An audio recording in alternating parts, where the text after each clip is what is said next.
bulan 10 jelo ele dalam tianina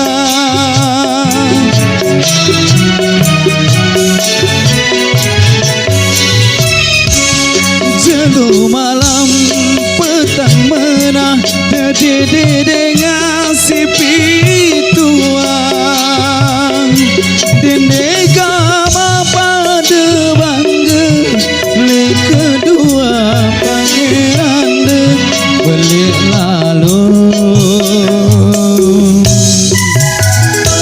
balik lalu sesalah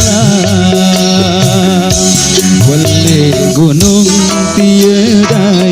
masih balik angin minang timan galuh sekarang masih galuhan angin aman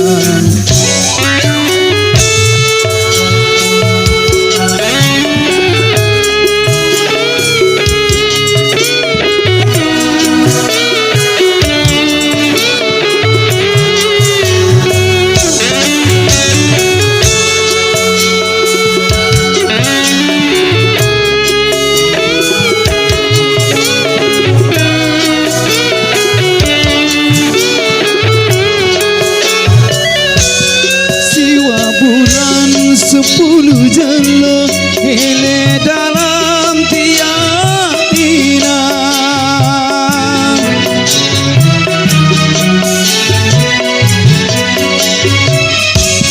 jelo malam petang menah terdede dengan si pituang dende kama pada bangga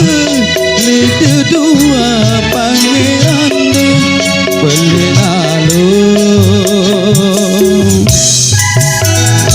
balik lalu sesalah balik gunung tiada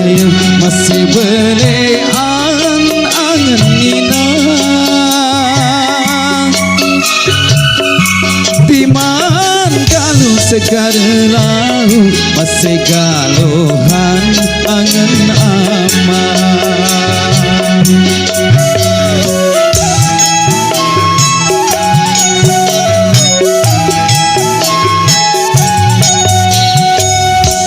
sesolah-solah angan dengan masih solahan angan dengan toa